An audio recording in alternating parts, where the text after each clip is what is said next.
Olá, boa tarde. Vocês estão me ouvindo? Boa Sim, tarde. estamos. Sim. Boa tarde. O meu nome é Rúbia, eu vou ser debatedora aqui dessa sessão. A professora Luciene está com um pouquinho de dificuldade de entrar no Zoom, a gente vai aguardar mais 5 minutinhos e já retorna, tá bom? Certo. Tá joia? Abraços. Um momento.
Olá.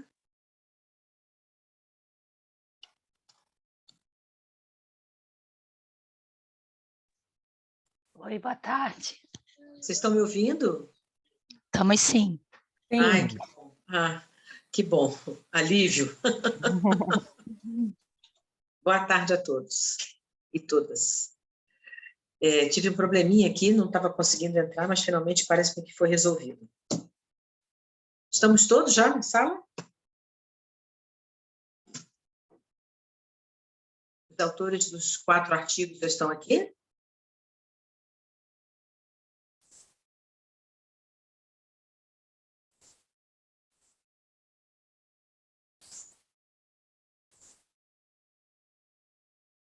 Rúbia, você sabe me dizer? Acho que sim, né?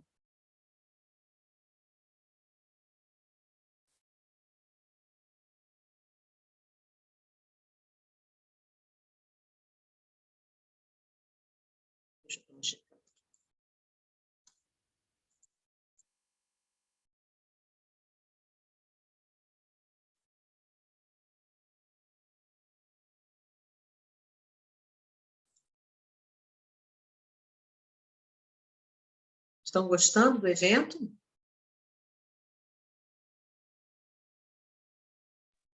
Olá.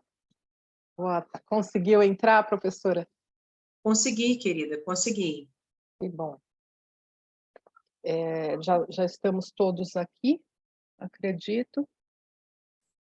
A senhora estava falando, eu fui ao banheiro e voltei enquanto a senhora tentava a conexão. Não sei se a senhora estava falando e interrompi.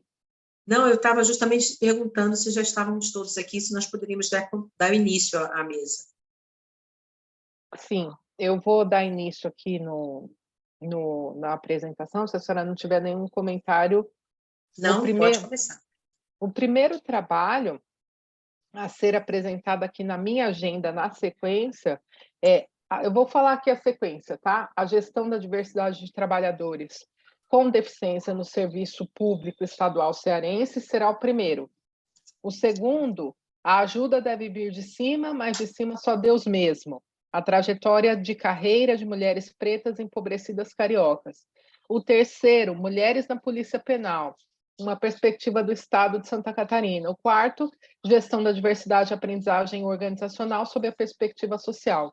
Eu estou colocando aqui a ordem para que os apresentantes possam se preparar aí em relação à ordem, tá? Mas se precisar inverter essa ordem, é claro que é uma questão de negociação.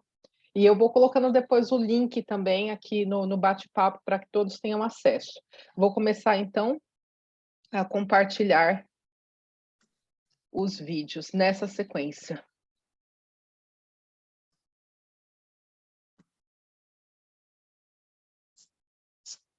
Se alguém não estiver ouvindo, por favor, interrompa.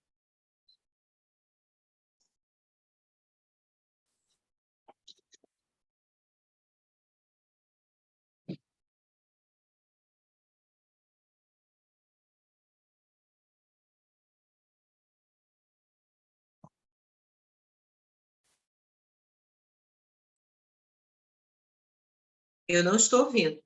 Não está ouvindo? Os demais estão ouvindo? Não, Não, só está passando. Não, também não estou escutando, não. Um momento, por favor. Eu vou compartilhar novamente e ver se tem alguma... só um momento, por gentileza. Agora eu creio que vocês vão ouvir. Me sinalizem, por favor. Olá, meu nome é Maria Regina Araújo Cavalcante, em parceria com a Maria Auridete Estão da ouvindo? e Ana Sim, Paula Moura sim. Pinho, todos participantes do programa de pós-graduação em Administração e Controladoria da Universidade Federal do Ceará, realizamos a pesquisa intitulada Gestão da Diversidade de Trabalhadores com Deficiência no Serviço Público Estadual Cearense. A Agenda 2030 contempla 17 Objetivos de Desenvolvimento Sustentável, dos quais 2 estão intimamente ligados à temática: o ODS 8, Trabalho Decente e Desenvolvimento Econômico, e o 10, Redução das Desigualdades. O alcance das metas desses objetivos torna-se um desafio para todas as nações, exigindo um olhar mais voltado para a gestão e a inclusão da diversidade. Com isso, a inserção dos portadores de deficiência e dos outros grupos de minorias deve ser discutida em todos os âmbitos, como forma de assegurar e promover a igualdade e os direitos entre as pessoas, a fim de que todos tenham a mesma oportunidade. Segundo Sasaki, considerado pai da inclusão no Brasil, existem 6 dimensões da acessibilidade para o ambiente de trabalho: comunicacional, metodológica, programática, arquitetônica, instrumental e atitudinal, onde as 3 últimas foram utilizadas como base para a pesquisa. Questão de pesquisa. Como ocorre a gestão da diversidade e inclusão dos trabalhadores com deficiência no Serviço Público Estadual Cearense, nos aspectos de gestão de equipe, desenvolvimento profissional e as iniciativas de adequação da infraestrutura para a acessibilidade? Objetivo geral: analisar a gestão da diversidade e inclusão de trabalhadores com deficiência no Serviço Público Estadual Cearense nos aspectos de gestão de equipe, desenvolvimento profissional e as iniciativas de adequação da infraestrutura para a acessibilidade. A gestão da diversidade e inclusão de trabalhadores exige nova visão das organizações, onde as empresas devem se adaptar à realidade diversificada brasileira, por meio de investimentos em política de recrutamento, treinamento, comunicação, entre outros. A inclusão do deficiente no ambiente laboral aqui no Brasil é respaldada pelas leis federais 8.213 de 1991 e 8.112 de 1990. Com isso, permitindo a conquista do espaço no mercado de trabalho. A acessibilidade atitudinal busca a eliminação de preconceitos, estigmas, estereótipos e discriminações, promovendo a atividade de sensibilização, conscientização e convivência. A acessibilidade arquitetônica compreende os ambientes físicos, as adaptações necessárias para a participação plena e efetiva sem barreiras na infraestrutura. E já a acessibilidade instrumental inclui a adequação de aparelhos e equipamentos tecnológicos analógicos no seu uso cotidiano, como ferramentas, máquinas, computadores, entre outros. Com relação ao procedimento metodológico, a pesquisa ela é classificada como qualitativa, descritiva e exploratória. Sujeitos da pesquisa foram 4 trabalhadores, dos quais 3 portadores de deficiência física e 1 com deficiência auditiva e seus respectivos gestores, totalizando 8 sujeitos que trabalham no setor público estadual cearense na administração indireta. Foram elaborados 2 roteiros de entrevista, um para cada sujeito, gestor e funcionário. Os roteiros constituídos em 2 partes. A primeira compreende perguntas a respeito do perfil dos entrevistados e a segunda se refere aos objetivos da pesquisa. E para a organização e análise dos dados, adotou-se a técnica de análise de conteúdo preconizada por Bardan com auxílio do software Atlas TI versão 22. Dando início à análise e discussão dos resultados, a gestão da diversidade, é necessário que a acessibilidade ocorra nos inúmeros contextos e aspectos da atividade humana, pois beneficia todas as pessoas possuindo ou não qualquer tipo de deficiência. Assim sendo, para atendimento dos objetivos, esta busca tendeu a verificar como ocorre a acessibilidade atitudinal por meio da gestão de equipe e desenvolvimento profissional, a acessibilidade estrutural e instrumental por meio das adaptações da infraestrutura para a acessibilidade, conforme pode ser verificado na figura 1. Com relação à gestão de equipe, para compreender a acessibilidade atitudinal, o primeiro objetivo específico, verificar como é realizada a gestão da equipe para a inclusão de trabalhadores com deficiência física e auditiva, buscou compreender a integração social na prática de inclusão, a preparação da equipe de trabalho para receber um funcionário com deficiência, o processo de acolhida e interação. Para a gestão da equipe, foram encontradas 11 subcategorias. A unidade mais mencionada, com 13 citações, e a ausência de capacitação para a inclusão, sendo constatada na fala dos funcionários e dos gestores, conforme a figura 2. O segundo objetivo, ainda na dimensão de acessibilidade atitudinal, buscou averiguar a gestão de desenvolvimento profissional de funcionários com deficiência. Para a categoria desenvolvimento profissional, foram encontradas 5 subcategorias, conforme a figura 3. A subcategoria ausência de políticas internas para a inclusão apresenta a maior quantidade de citações, 14 no total. Para que fossem compreendidas a acessibilidade estrutural e instrumental, estipulou-se como terceiro objetivo para esta pesquisa descrever as principais iniciativas para adequar os espaços públicos organizacionais E os instrumentos de trabalho. Constatou-se, então, a esse respeito, que instrumento de trabalho não adaptado conforma a subcategoria com maior quantidade de citações, seguida de infraestrutura não adaptada para acessibilidade.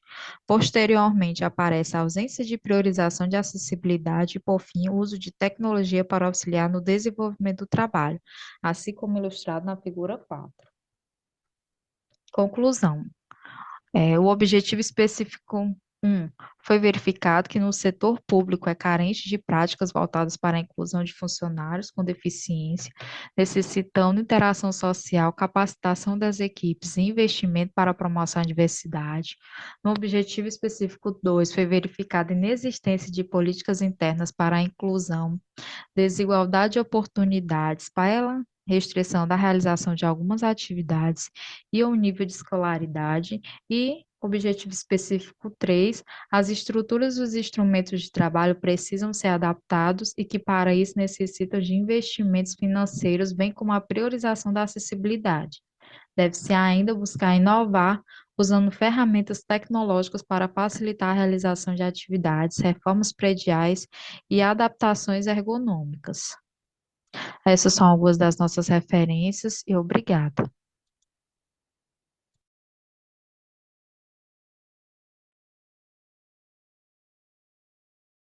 Parabéns aí pela apresentação do trabalho, né? Pela apresentação do vídeo. Eu não sei, Rúbia, mas eu gostaria de fazer a seguinte proposta, que nós víssemos primeiro todos os trabalhos, né? Ouvíssemos todos os vídeos, e aí depois a gente faz as colocações e desencadeia aí os debates. Pode ser assim? Ah, legal. Ótimo. Então, Já vamos já continuar. coloquei os vídeos aqui na sequência, então. Tá ótimo. Um momento.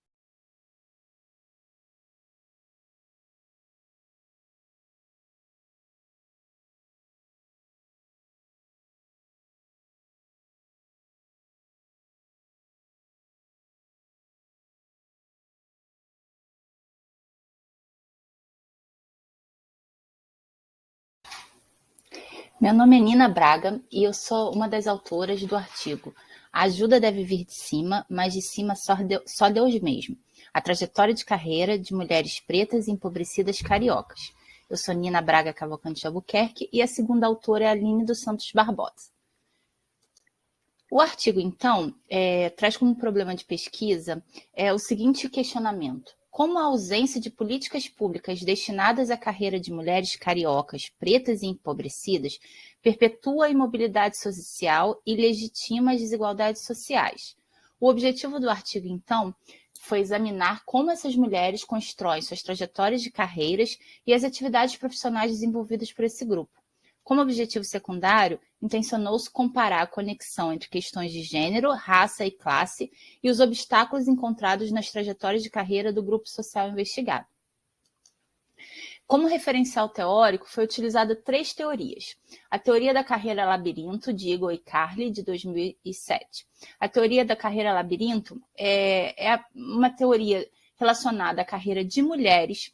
Ela é oriunda de um questionamento da teoria do teto de vidro, né? A teoria do teto de vidro, ela dizia que as mulheres não conseguiam acessar níveis de carreira, principalmente de alta gestão, porque elas estavam sempre limitadas por barreiras, né? Então, ela fala sobre evolução da carreira de mulheres. Já a teoria da carreira labirinto, ela questiona esse posicionamento. Ela fala que a carreira das mulheres não tem só um teto de vidro. Ela é tensionada por diversas fronteiras que faz o paralelo com o labirinto, onde essas mulheres vão caminhando com um caminho tortuosos e que nem sempre conseguem acessar o centro, né? Então, às vezes, elas não conseguem nem evoluir nessa carreira, nem acessar o ambiente de carreira. Então, é uma teoria que traz um embasamento muito mais real do que é a realidade da carreira das mulheres.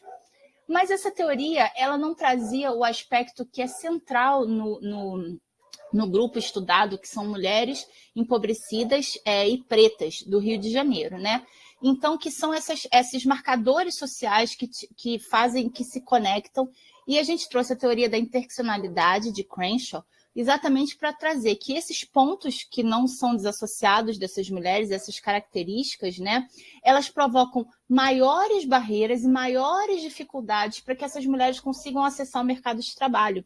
E essas três características juntos, esses três marcadores, né, a classe, a raça e o gênero, eles têm que ser estudados de forma conjuntas, porque os aspectos relacionados a eles não são direcionados só para o gênero, só para a classe ou só para a raça. Então, os limitadores que ocorrem, eles são em função dessas três características. Então, essa teoria trouxe esse aspecto importante para a gente no estudo. Só que ela ainda não trazia, ainda ficou faltando questionamentos, né? A gente precisava de um tipo de embasamento relacionado a porquê que esse grupo, especialmente, né, com essa interseccionalidade, com esse grupo específico, elas não conseguiam acessar esses recursos, né, que o governo, as políticas públicas, esses recursos públicos que todo o governo e a sociedade disponibilizavam para essas mulheres, né? Então, por que esse grupo categórico, especificamente, que é o que a teoria das desigualdades duráveis propostas por Tilly traz, é que os grupos categóricos que se mantêm no poder, eles se protegem e criam mecanismos com que os outros grupos categóricos nunca consigam acessar os recursos, ou só consigam acessar os recursos que eles disponibilizam. Então, esses grupos que se mantêm no poder, eles são constantemente, eles são os detentores das possibilidades e dos recursos sociais. E os outros grupos sociais, como o grupo das mulheres pretas empobrecidas, eles ficam sempre se mantendo nessa situação sem nunca conseguir acessar esses recursos sociais, como a carreira é um recurso, né, o trabalho, de forma conjunta. Então, ele traz esse aspecto muito interessante, exatamente porque o ponto da pesquisa foi políticas públicas, né, de encarar esse grupo e encarar os problemas relacionados à carreira desse grupo nesse contexto de desigualdade duráveis e de pares categóricos, né? Porque se você analisar o histórico dessas mulheres, é um histórico de desigualdade geracional, né? Começa com os povos africanos que foram escravizados e que se mantêm depois, quando libertos, com subempregos e que vão se mantendo nessa situação por gerações, e assim foi também trazido em nossa pesquisa, né? Então, como método utilizado na pesquisa, foi um estudo qualitativo, indutivo, interpretativista e utilizou múltiplas fontes de dados. Quais foram essas fontes de dados? A gente utilizou entrevistas em profundidade, foram 25 entrevistas em profundidade.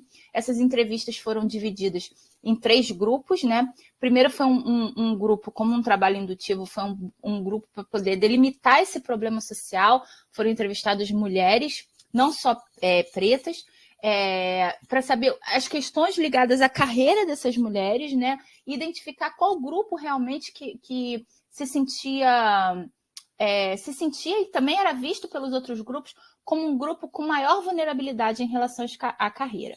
E daí nós partimos para o grupo das mulheres pretas empobrecidas, né, no Rio de Janeiro, que foi um outro grupo de estudo. Também entrevistamos gestores e apoiadores de ONGs, porque para nós acessarmos essas mulheres foi um estudo oriundo da minha dissertação de mestrado. Então, foi um estudo realizado no ano de 2021 e 2022, época de pandemia. Então, para nós acessarmos essas mulheres, nós utilizamos o apoio de ONGs, 3 ONGs do Rio de Janeiro, né? Foram ONGs localizadas em comunidades, principalmente da Zona Norte, mas também Zona Sul, Zona Oeste do Rio de Janeiro, que nos deu a possibilidade de acessar essas mulheres. E também entrevistamos representantes da Prefeitura, mais especificamente da Secretaria de Promoção e Políticas da Mulher do Rio de Janeiro, para entender como que o Estado mais próximo da população, que seria a Prefeitura, né, atua em relação à carreira dessas mulheres, como que ele entende a carreira dessas mulheres. Para tratamento desses dados, a gente utilizou a triangulação, né? A entrevista com um grupo de base, que foram as mulheres, uma análise de documentos, que a gente utilizou documentos dessas mulheres, documentos das ONGs, documentos públicos, então utilizamos estudos, informes disponíveis sobre o grupo, e também entrevistas de expansão, que entrevistamos os gestores de ONG que lidam com essa questão da carreira, para entender como que eles se posicionam. Como os resultados mais importantes, a gente dividiu em 3 pontos, que é a insegurança social e a pobreza carioca tem gênero e raça. Então, ficou bem claro a vulnerabilidade em diversos setores vivenciados por essas mulheres, não só em relação à carreira, mas vulnerabilidade alimentar, vulnerabilidade em relação à segurança, a maioria é vítima de segurança ou por parceiros, ou pelo próprio Estado, como muitas relatam, né? A insegurança social em relação à moradia é uma questão muito forte, muito atrelada ao mundo do trabalho, porque a proximidade em relação ao local de moradia, essa necessidade de morar perto do trabalho, né? A moradia, necessidade perto do trabalho e perto da rede de apoio, de pais ou de conhecidos que cuidem dos seus filhos é muito forte. A trajetória de carreira das mulheres pretas e pobres cariocas é um outro ponto de resultado que a gente conseguiu identificar qual tipo de trabalho que elas realizam, muitas voltadas a subemprego, ou emprego de pouco prestígio social. E em relação a políticas públicas especificamente, né, que é o título do nosso trabalho, a ajuda deve vir de cima do governo, mas de cima só de hoje mesmo, é que essas mulheres não se sentem assistidas nem amparadas pelo Estado em relação a políticas públicas, né? Então, em suma, esses são os 3 principais pontos discutidos no artigo. E como conclusão, a gente traz que a vulnerabilidade acorrentada às questões raciais, de classe no gênero, transforma a vida dessas mulheres pretas empobrecidas em tensões diárias pela sobrevivência. E a carreira está diretamente relacionada à subsistência própria e dessa família, que essas mulheres são as responsáveis, né? Então, as perspectivas positivas ligadas à carreira, na visão das entrevistadas, é a possibilidade dessa mobilidade social. Então, que seria elas conseguirem acessar esses recursos fornecidos pelo Estado e que elas não acessam. Bom, esse é um resumo do nosso trabalho, a apresentação. Eu espero que eu tenha conseguido passar de forma clara, resumidamente, o que a gente trouxe e apresentou para vocês. Obrigada.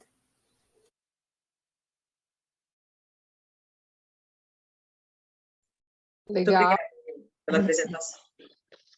Eu vou compartilhar o próximo vídeo.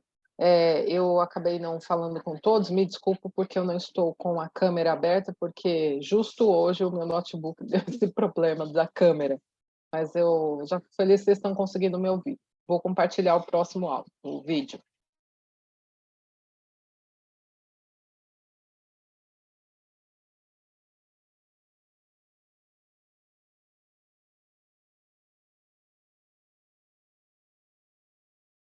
Olá, pessoal. Estou aqui para apresentar o artigo Mulheres na Polícia Penal, uma perspectiva do Estado de Santa Catarina. Meu nome é Leila Karenina Ferreira Farias, sou doutoranda em Administração pela Universidade do Sul de Santa Catarina, Unisul, e o outro autor é Jacir Leonir Casagrande, professor do programa de pós-graduação pela Universidade do Sul de Santa Catarina.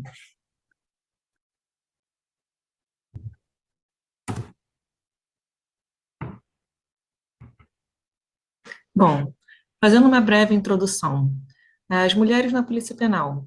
Esse estudo ele propõe uma reflexão acerca da ocupação por mulheres nos cargos mais elevados do Departamento de Polícia Penal do Estado de Santa Catarina, procurando dar visibilidade às questões de gênero dentro da organização policial. A reprodução dos papéis destinados aos homens e às mulheres refletem a organização cultural e social do local onde estão inseridos, demonstrando como são direcionadas as posições e hierarquias dentro do trabalho. As formas tradicionais de organização são normalmente dominadas e determinadas por valores masculinos, onde estilos associados ao gênero feminino eram fisicamente e psicologicamente marginalizados. As pesquisas sobre organização são um campo quase exclusivo de abordagens masculinas como formas de ver e compreender a realidade organizacional. Apesar disso, o diálogo entre a teoria organizacional e a teoria feminista ela tem crescido nos últimos anos, onde é possível notar uma maior preocupação acerca do gênero no ambiente organizacional. É possível perceber que o gênero nas relações de trabalho ele se mostra estruturador na simetria encontrada dentro da organização. Através do gênero, o indivíduo ele vai ser indicado a um local específico na produção, existindo influências na divisão do trabalho e na hierarquia. Segundo Morgan, 2002, enquanto as organizações forem dominadas por valores patriarcais, os papéis das mulheres nas organizações serão sempre desempenhados em termos masculinos. Os processos de construção social de gênero são complexos, multifacetados e heterogêneos. Masculinidade e feminilidade não são traços estáticos, mas mudam ao longo do tempo e ao longo da vida dos indivíduos. Variam conforme a classe, a raça, a ocupação, organização, idade e condições individuais. Tendo em vista, então, essa complexidade nas relações dentro do ambiente organizacional, Cunha e Leal, em 2021, esclareceram que é necessário compreender o conjunto de fatores que acabam se entrelaçando nas organizações, tais como diferenças biológicas, fatores culturais, socialização, modelos de papéis e diferenças organizacionais. Apenas introduzindo uma verdadeira sensibilidade às diferenças de gênero, será possível realizar uma pesquisa que ultrapasse o estado de guerra dos sexos. O método utilizado no presente artigo foi para a execução do estudo, então, se optou pela pesquisa qualitativa. O método de pesquisa considerado adequado para o desenvolvimento da investigação qualitativa foi o estudo de caso. O estudo de caso esteve circunscrito ao Departamento de Polícia Penal do Estado de Santa Catarina, onde os sujeitos centrais das pesquisas foram as mulheres policiais penais, demonstrando sua representatividade nos cargos de chefia dentro do Departamento de Polícia Penal da Secretaria de Administração Prisional de Santa Catarina, do Estado de Santa Catarina. Para conhecer a representação da mulher policial penal nos cargos de chefia, foram utilizadas as técnicas bibliográfica e documental. A técnica para análise de dados foi a análise de conteúdo. Bom, os resultados, né? O Departamento de Polícia Penal do Estado de Santa Catarina tem na sua organização uma estrutura e da composição dos cargos de liderança, sendo esses, no Gabinete da Direção Geral, o diretor-geral do Departamento de Polícia Penal e o diretor adjunto do Departamento de Polícia Penal e 17 superintendências. Em relação ao número de homens e mulheres ocupando esses 19 cargos de chefia, notou-se que 11 eram homens e 8 mulheres. Cada unidade prisional ela possui um administrador que ocupa o cargo de diretor do estabelecimento.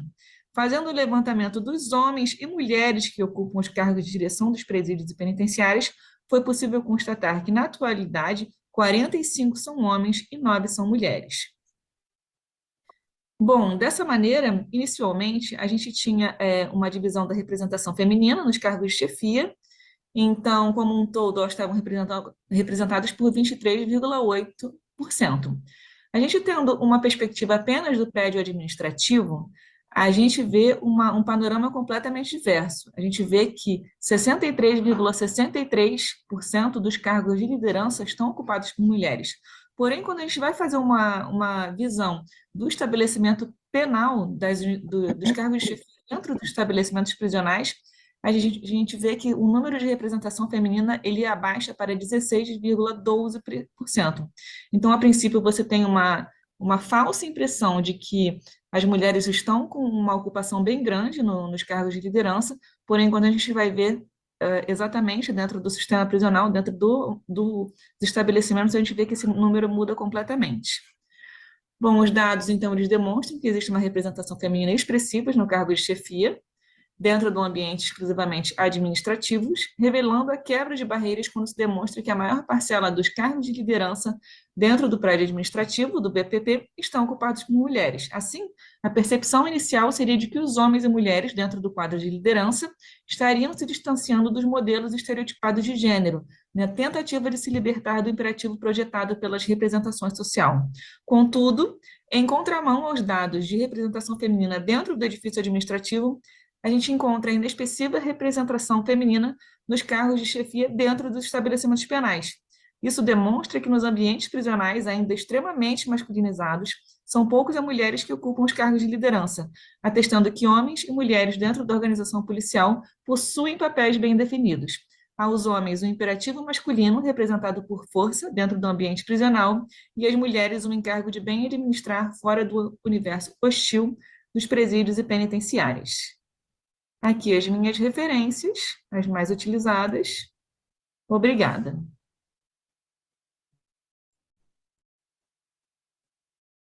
Muito obrigada, Leila, pela sua apresentação. Obrigada, 1 minuto, por gentileza.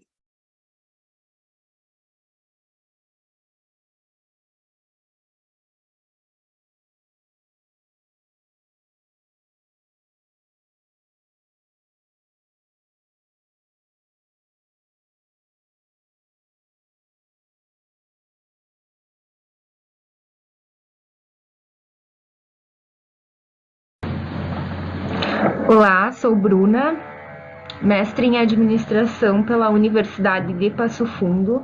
Esse trabalho foi realizado em parceria com a minha professora orientadora, a professora doutora Annelise Rebelato Mosato, e é fruto da minha dissertação de mestrado. O tema do trabalho que eu venho apresentar é gestão da diversidade e aprendizagem organizacional sob a perspectiva social. Inicialmente, nós trazemos 2 eixos temáticos para esse tema, que são a gestão da diversidade e a aprendizagem organizacional. Então, a gestão da diversidade, ela envolve a criação de políticas e programas específicos, por exemplo, de recrutamento e promoção, retenção de trabalhadores de grupos diferentes de diversidade, tá? Ou seja, isso tudo está consistindo em práticas formalizadas, desenvolvidas e implementadas pelas organizações com o objetivo de fato, conseguir gerenciar a diversidade, mas que ela consiga levar à inclusão das pessoas dentro da organização. Estudos emergentes, eles viram a necessidade de trazer esse tema relacionado com outros temas dentro das organizações. Então, por isso que a gente traz aqui a ideia de a gente conseguir interseccionar a gestão da diversidade com a aprendizagem organizacional, tá?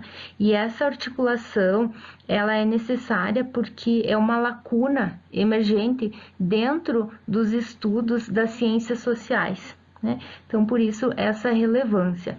E quando a gente olha para a aprendizagem organizacional, a gente tende a trabalhar a lacuna da perspectiva social, tá?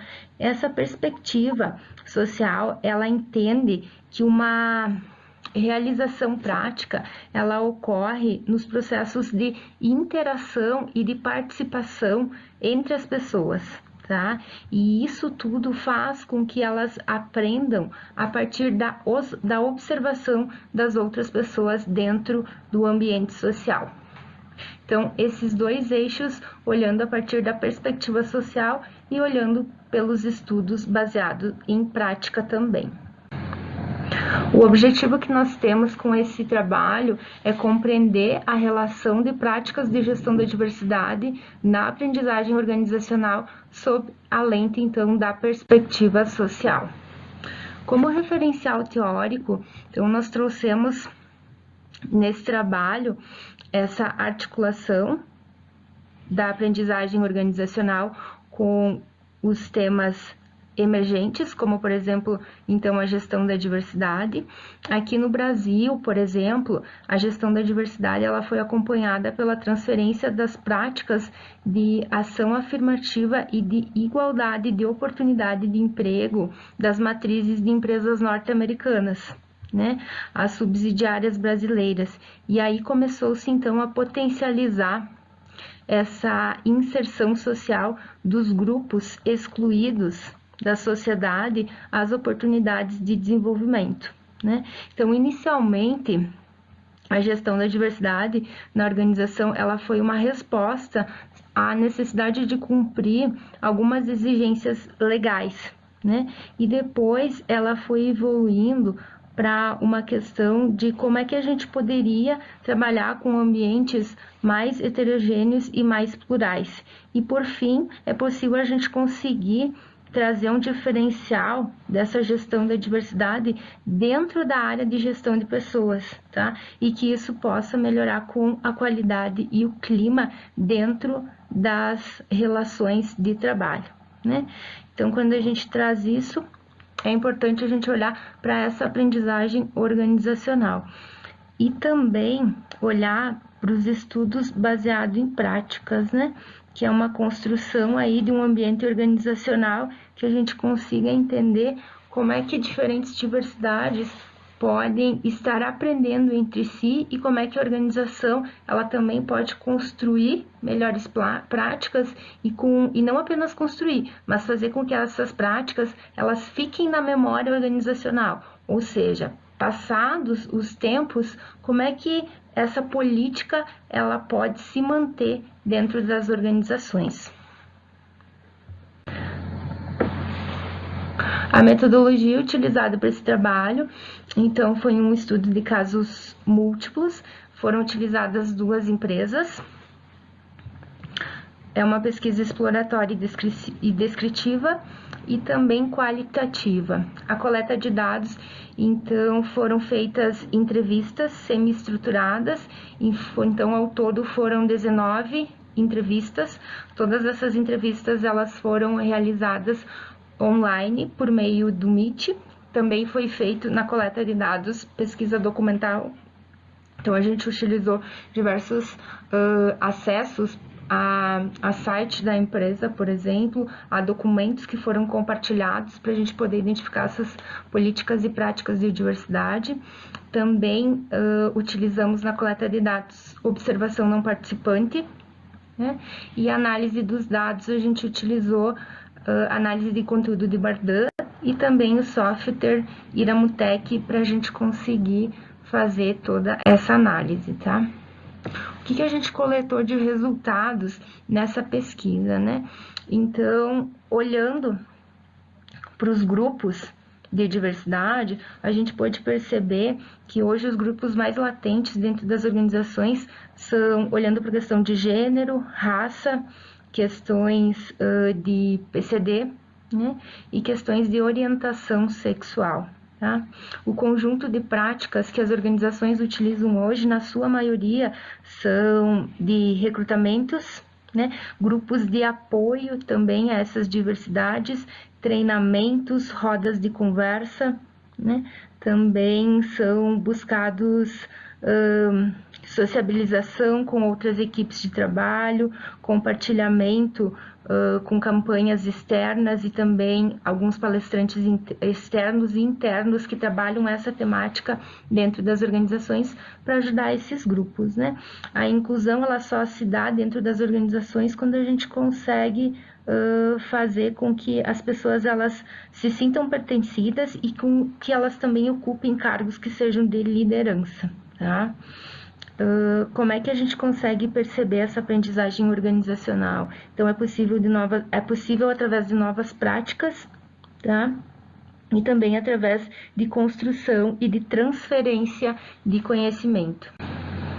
A gente conclui com esse trabalho que foi possível identificar e descrever as práticas de diversidade e inclusão, também foi possível confirmar a ocorrência de aprendizagem organizacional, influenciando as práticas de gestão da diversidade, e também foi possível analisar essa relação de diversidade e de aprendizagem organizacional. Obrigada.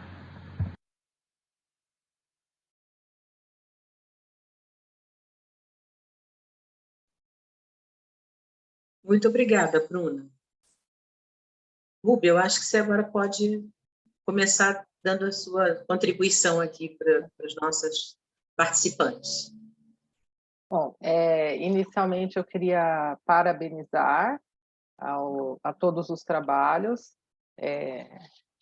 São temas interessantíssimos, de grande relevância.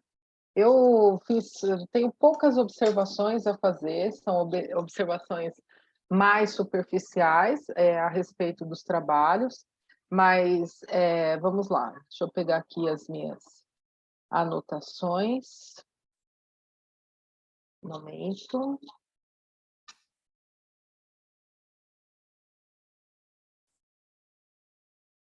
Sim. O primeiro trabalho apresentado sobre a gestão da diversidade de trabalhadores com deficiência, eu achei bastante interessante a forma como foi conduzida o estudo. A única consideração que eu gostaria de fazer é que é um estudo que tem um tema tão importante, tão amplo, que eu acho que mereceria, numa outra instância, num outro momento, num outro fórum, talvez na hora de separar para publicar em artigos, fazer um estudo para diversidade e outro para inclusão, porque são coisas diferentes, né? São conceitos diferentes. As meninas abordam isso no trabalho.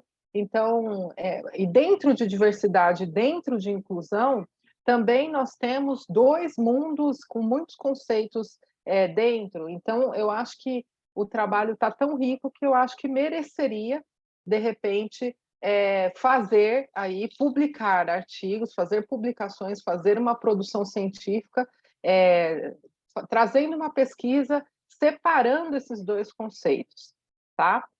Você pode ter, em determinada instância, diversidade, mas não tem inclusão da diversidade que você tem. Ou você pode também ter inclusão, mas você não tem somente daquelas poucas minorias, mas você não tem grande diversidade. Então, é por isso que um comentário aí só para sugestão mesmo. O segundo trabalho, que diz respeito sobre a interseccionalidade, essa questão da mulher negra empobrecida, também não tenho comentários muito profundos para fazer, é só superficialmente sugerir que tem dois institutos que fizeram pesquisas bem documentadas. Um é o IBGE, que fala sobre desigualdade social por cor ou raça no Brasil, e ele vai trazer estatísticas que vão fundamentar, provavelmente muito bem fundamentada, a introdução do trabalho. O Instituto Ethos, perfil social, racial e gênero das 500 maiores empresas do Brasil e suas ações afirmativas. Depois, se quiserem, eu posso colocar essa referência aí. Eu também já fiz um trabalho sobre mulher negra, interseccionalidade. O Crenshaw é um autor que não dá para deixar de usar, vocês usaram, muito bem aplicado, parabéns. Com relação à Polícia Penal, achei só parabenizar mesmo o trabalho, achei bem interessante. E com relação ao último trabalho, me chamou a atenção que nas conclusões elas disseram que uma das práticas que pode trazer a inclusão, a sensação de pertença, de inclusão nas organizações, é a transferência do conhecimento. Se as meninas pudessem fazer um comentário depois, associando essa transferência do conhecimento à inclusão, acho que é importante, porque na bibliografia é um tema que não se dá tanta atenção. Muitos falam em práticas de inclusão, né, como práticas geralmente de gestão de pessoas nas organizações, mas a transferência do conhecimento, a gestão do conhecimento, a gestão estratégica da informação, eu não encontrei muito quando eu pesquisei sobre o tema. Então, se as meninas puderem depois fazer algum comentário a esse respeito. Então, seriam esses meus breves comentários. Eu vou deixar os comentários mais relevantes para a professora aí, que é onde vocês vão aprender mais, com certeza. Obrigada a todos e por prestigiar a gente com o trabalho de vocês. A gente sabe que, para escrever uma frase desses trabalhos, vocês leram pelo menos 5 bibliografias para cada frase, e não é simples fazer pesquisa no Brasil. Então, parabéns a todos e obrigada, professora, também pela sua disponibilidade de tempo. Eu vou começar aqui, um dos papéis do debatedor é cronometrar o tempo. Então, além de colocar aqui no chat para vocês todos os links e a pesquisa de avaliação, eu vou também cronometrar a partir de agora. Obrigada pela oportunidade. Obrigada, Ruby. Mas olha só, gente, eu também não vou fazer, assim, nenhum discurso fantástico, nem aprofundado, não. Até porque eu considero que a qualidade dos trabalhos que foram apresentados é uma boa qualidade, senão não estaria aqui no nosso congresso, não é verdade? Mas eu tenho, sim, algumas considerações para fazer, né? E aí eu vou seguir aqui a ordem. Em relação primeiro trabalho, né, o trabalho sobre a gestão da diversidade dos trabalhadores com deficiência no Serviço Público Estadual cearense, eu achei que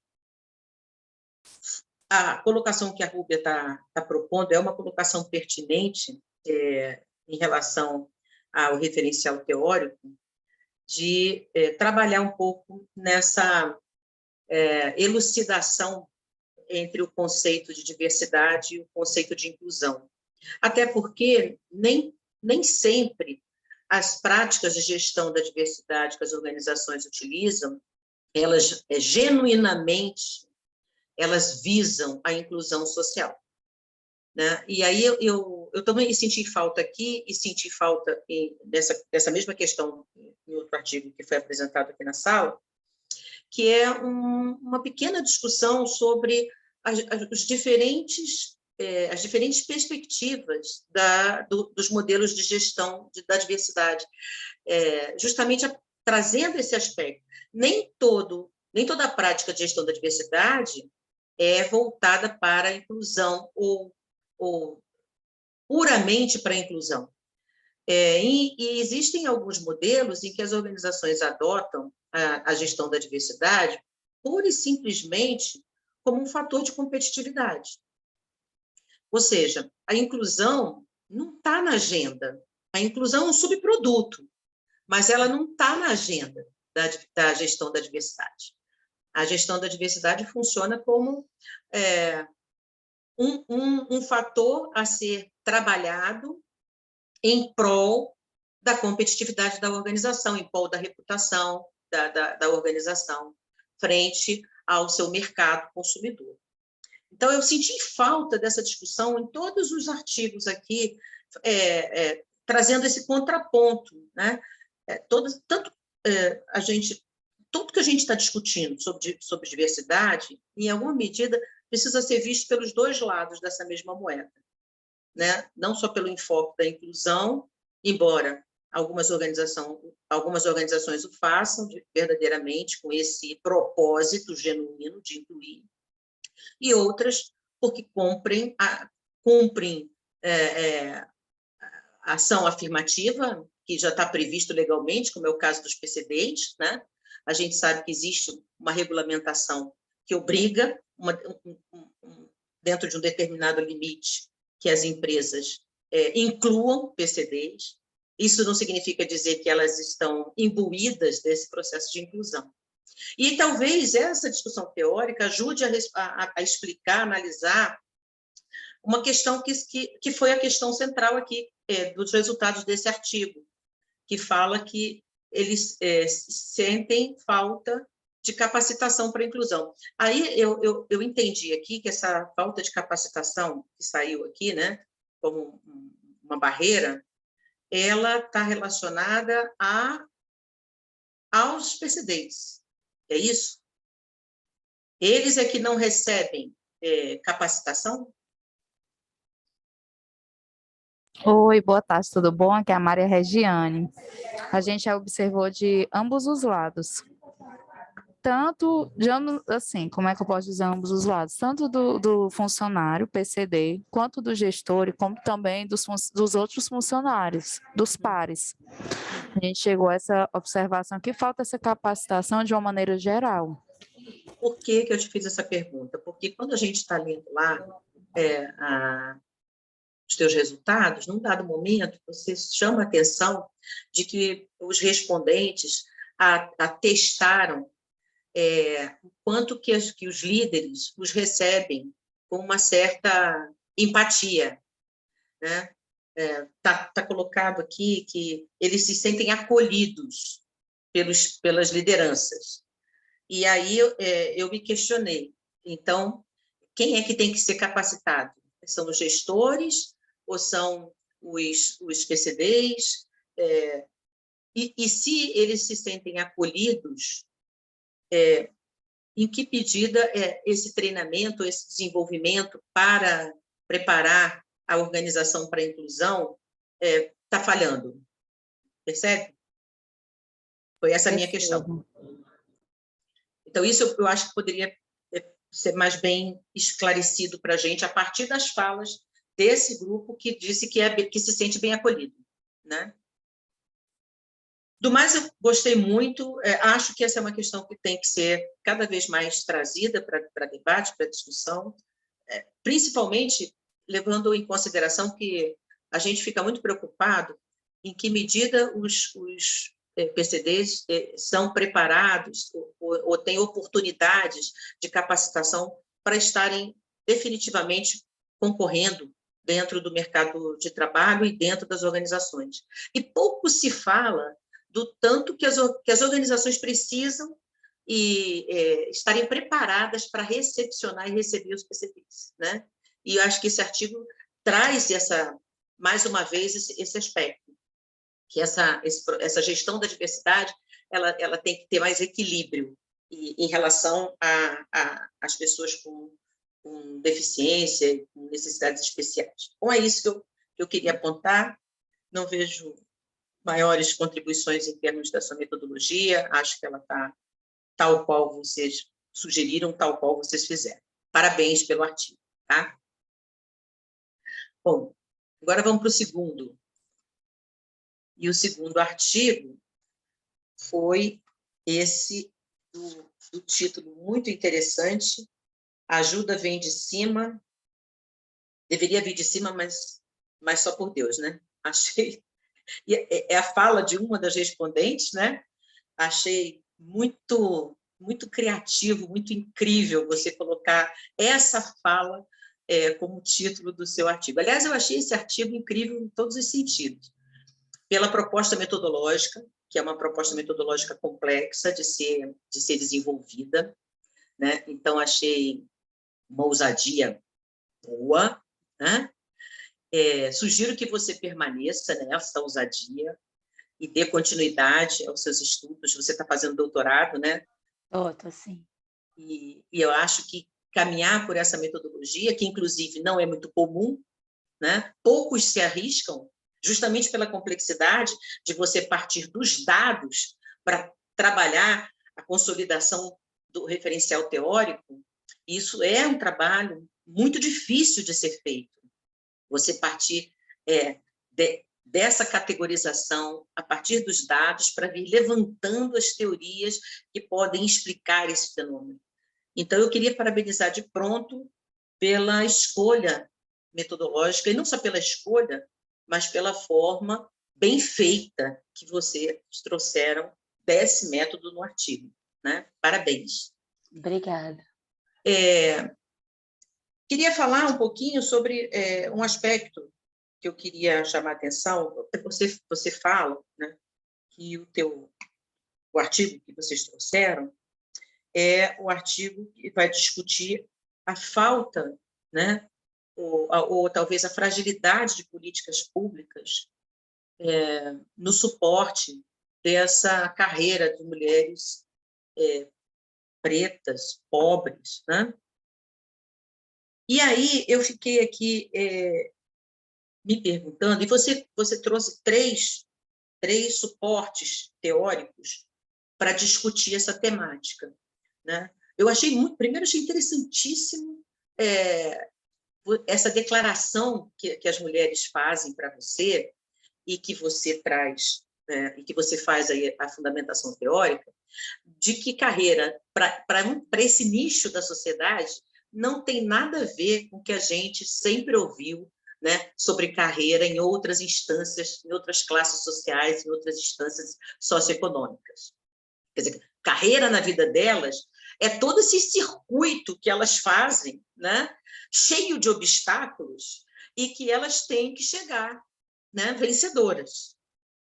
E que não segue um padrão, que não segue uma lógica, e que, na verdade, a única fundamentação para o percurso desse circuito é a necessidade de sobrevivência, né? Então, eu achei que foi muito interessante a gente ter a oportunidade de frente enxergar que é assim que funciona mesmo, nesse lugar dessas mulheres pretas pobres, né? E aí, quando você fala que não existem políticas públicas, eu fiquei me questionando, mas será que é uma questão de não existir mesmo? Ou será que é um problema de acesso? Porque aí eu acho que faltou esse questionamento no final do artigo. Eu acho que você aceitou de pronto que faltam políticas públicas. E eu não tenho certeza disso. Eu vejo hoje um trabalho incessante, principalmente de alguns organismos, né? Não só ONGs, mas, por exemplo, nós temos aí o Sistema S, com todo um aparato para instrumentalizar, né, os profissionais, os empreendedores, os microempreendedores e tudo mais, e eles têm realmente, não só têm muito recurso para fazer isso, como eles têm uma rede que ramifica mesmo as ações. E hoje, quando a gente olha o que o Sebrae vem fazendo, nossa, é muito diversificado e que tem como chegar nessa população que você estudou. Tem como chegar. Aí a minha pergunta e eu senti falta de que isso fosse analisado, não só o que as ONGs vêm fazendo, as ONGs da periferia, né, no ajudar essas mulheres nesse percurso, desse circuito delas, mas aí são duas questões que ficaram na minha cabeça. Ok, mas é só isso mesmo? É ajudá-las nesse percurso, entendendo que esse é o percurso que eles cabem? Não sei. Não sei se é isso só. Mas, e aí você fala, e isso acontece porque não existe política pública para alçá-las dali para outro lugar. E aí eu também me pergunto, acho que aí faltou argumento para me provar isso, que faltam políticas públicas de verdade. Eu acho que são poucas, mas acho que o problema está no acesso. Como fazer que o que existe alguma coisa, eu estou falando do Sebrae porque ele é fato, e ele trabalha exatamente para resgatar, tirar essas pessoas dessa condição de pobreza por um caminho bem menos tortuoso do que esses que elas estão vivendo aí profissionalmente. E eu queria entender por que essas mulheres não enxergam o Sebrae como uma ponte, não conhecem o Sebrae como uma ponte, não fazem uso dele, por exemplo, né? Por que esse tipo de trabalho não chega nelas? Eu acho que isso é uma ideia que você podia utilizar para continuar o trabalho, essa pesquisa nessa direção sobre as políticas públicas. É a minha sugestão para você. O trabalho ficou maravilhoso, me instigou muito, né? Eu gosto muito de trabalhar com o universo feminino e universo feminino pobre. E gostei demais do referencial teórico que você trouxe, da teoria da eu não vou conseguir falar. Interseccionalidade. Muito obrigada. Interseccionalidade. Depois que eu peguei Covid 2 vezes, eu fiquei meio abestalhada. Não vou conseguir falar. Mas o que acontece? Eu achei fundamental essa teoria, porque ela serve bem ao teu propósito, né? Bem ao teu propósito para explicar que, veja bem, não é pura e simplesmente uma questão de que essas mulheres encontram uma determinada categoria de barreira que está relacionado à raça, ou está relacionado à condição econômica delas, ou está relacionado ao gênero. Não, é uma complexidade de fatores que estão aí dentro dessas três grandes classes, né? Dessas três grandes categorias. É a classe delas que pesa, é a raça delas que pesa, é o gênero delas que pesa. Então, achei que você se sustentou bem, trouxe bem uma abordagem cujos teus dados corroboram. É isso mesmo que acontece, né? Não é só pelo fato de elas serem negras que elas têm dificuldade de carreira, não é só pelo fato de elas serem pobres, não é só pelo fato de elas serem mulheres, é por tudo isso junto, reunido, né? Então, eu gostei muito disso, porque a gente, às vezes, perde essa clareza, essa noção da complexidade que está em torno dessa população, né? Então, parabéns pelas escolhas, parabéns pelo referencial que você usou para se sustentar, e foi muito feliz na sua forma de encarar o problema. Obrigada. Vamos para o outro artigo. O outro artigo foi o das mulheres, não é isso? Isso. As mulheres na Polícia Penal. Menina, confesso que quando eu vi esse artigo, eu fiquei assim curiosa. Falei, meu Deus, que área, que setor difícil para ir futucar, né, as mulheres em postos de chefia. E aí eu acho assim, quando você... Até a pergunta que eu faço, por que vocês escolheram esse tema nesse lugar? Então, professora, na verdade eu sou policial penal aqui em Santa Catarina. E aí essa questão do gênero, ela sempre me instigou, porque é uma coisa que eu vivencio, né? Então, eu sempre me questionei, fiz esse questionamento interno, sabe, sobre essas posições, as posições que as mulheres têm dentro do sistema prisional, né? Aí, por isso, na verdade, antes, no mestrado, a minha pesquisa não era por essa perspectiva, era sobre os visitantes. E agora, para o doutorado, eu resolvi começar a fazer esse levantamento sobre a minha perspectiva, sabe, como mulher e policial penal. Uhum. E como policial penal, você possui algum cargo de chefia ou não? É técnico? Atualmente não, eu já fui gerente, eu não fui superintendente, eu fui gerente de execuções penais. Atualmente eu estou afastada para estudo, né? Mas eu já fui gerente. Então você estava lá naquele númerozinho pequeno das... Na verdade, não, porque o superintendente ele é maior que o gerente. Eu tinha um cargo, mas a superintendência ela é maior ainda. Mas essas que estão relacionadas na sua pesquisa, que me parece que são 7, né? 7 mulheres em cargos de chefia na área administrativa, das suas respondentes. Do prédio administrativo ali, né? Não, eu não estou entre essas, não. Sim. Não, e não esteve em nenhum momento. Nunca estive. Aí, o que eu achei interessante? Né? Então, eu achei que talvez você já tivesse na cabeça, você já tivesse, não, você está no ambiente, está no meio, então você já sabe que existe essa discrepância entre o acesso das mulheres a cargos de chefia na área administrativa e o acesso de mulheres a cargo de chefia lá no operativo, no operacional, no estabelecimento penal, né, no presídio mesmo. Então, isso aí era uma coisa que você já sabia, que havia essa discrepância. Então, na verdade, eu imaginava que existia, né? E quando eu fui fazer o levantamento dos dados, porque primeiro eu fui ver só nas superintendências, a minha ideia. Aí, quando eu fui ver só nas superintendências, eu falei, opa, então, essa minha teoria de que existia essa discrepância, porque eu sempre trabalhei em unidade prisional, então, essa minha teoria está indo por água abaixo. Aí, quando eu fui fazer o levantamento das unidades, eu vi que esse número ele mudava drasticamente, sabe? Até quando eu fui indicada para o cargo de gerente, na época foi uma questão se levantada, que eu era mulher. Como é que eu vou ser gerente, mesmo que seja de execução penal, numa unidade masculina, entendeu? Existe sempre essa questão, mulher, consegue ou não consegue, sabe? Pois isso aí que você falou me chamou a atenção, porque você está discutindo aqui em unidades penais de aprisionamento de homens, né? Porque nas unidades penais de aprisionamento de mulheres também é assim? São os homens que estão no comando? Não, já foram, tá? Antigamente eram os homens. Agora são as mulheres que são as diretoras, né? Mas antigamente eram os homens. De alguns anos para cá que passaram a ser as mulheres. Então, isso não ficou claro para mim. Quando você coloca o estabelecimento penal, você não deixa claro qual é a circunstância, qual é a situação. Se você está se referindo ao estabelecimento penal como um todo, seja ele do aprisionamento masculino, ou se você fez o recorte de só olhar para o estabelecimento penal de aprisionamento masculino.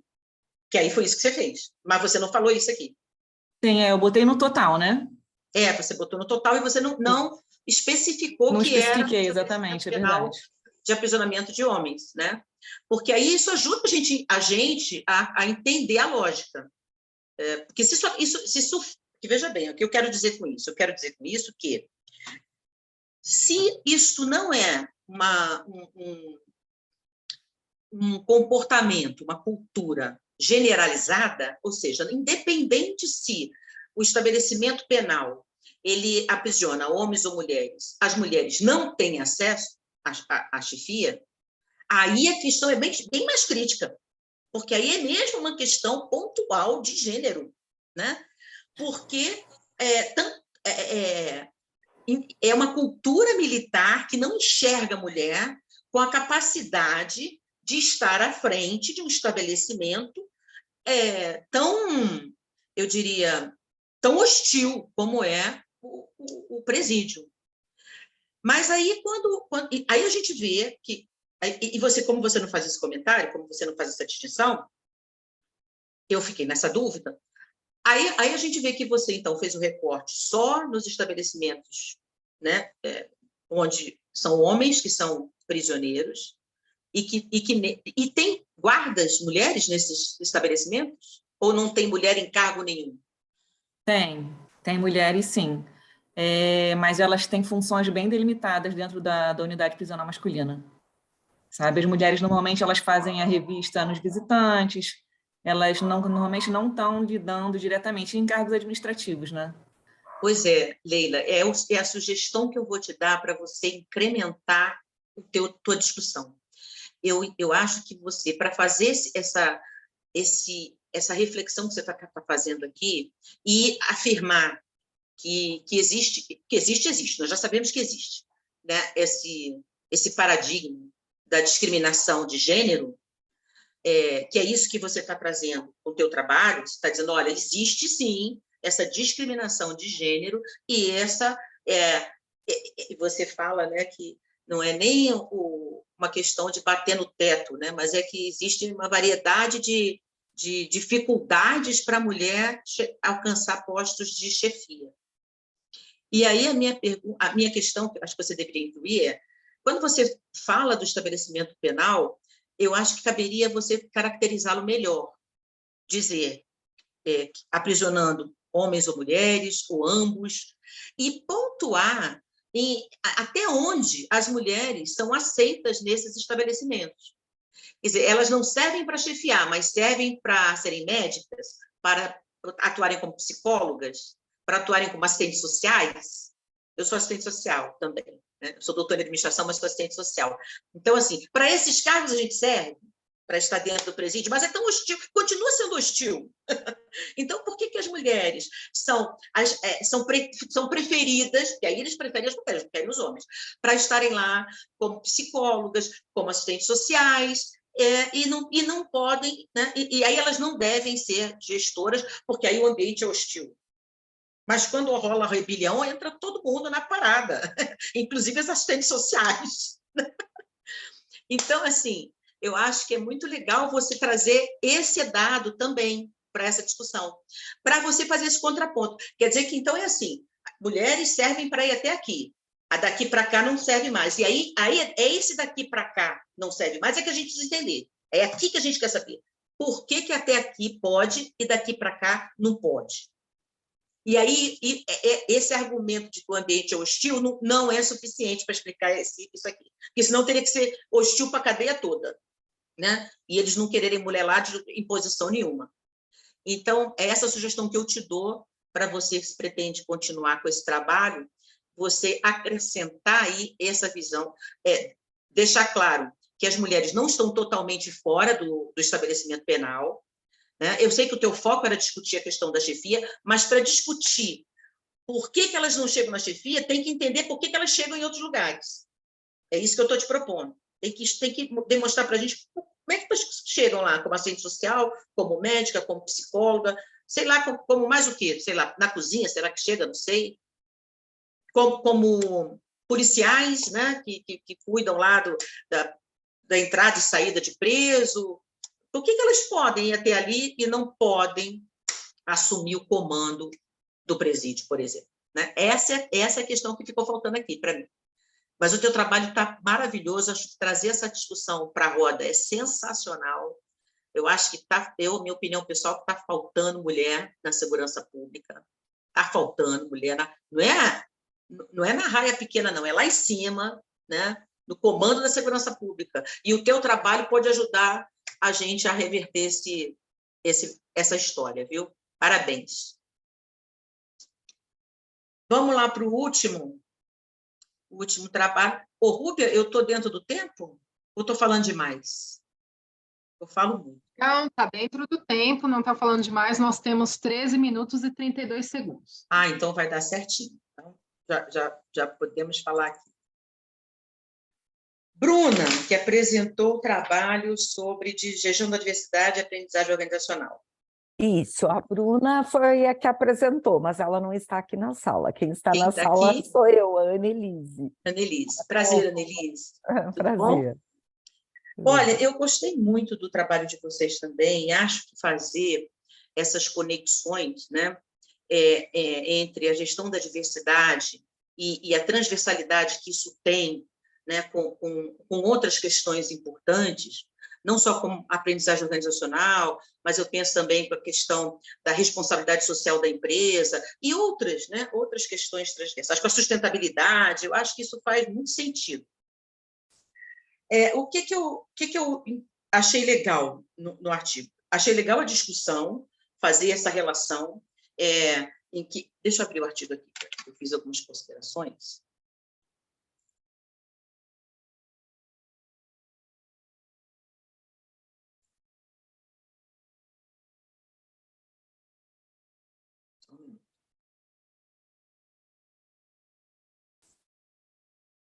Então, vocês dizem que o problema que vocês escolheram é verificar as práticas voltadas para a gestão da diversidade, o quanto que isto influencia a aprendizagem organizacional, correto?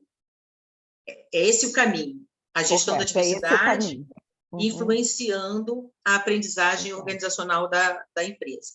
Aí. E aí, achei que esse caminho foi bem interessante da gente entender. Deixa eu ir lá para o quadrinho que vocês mostram para a gente.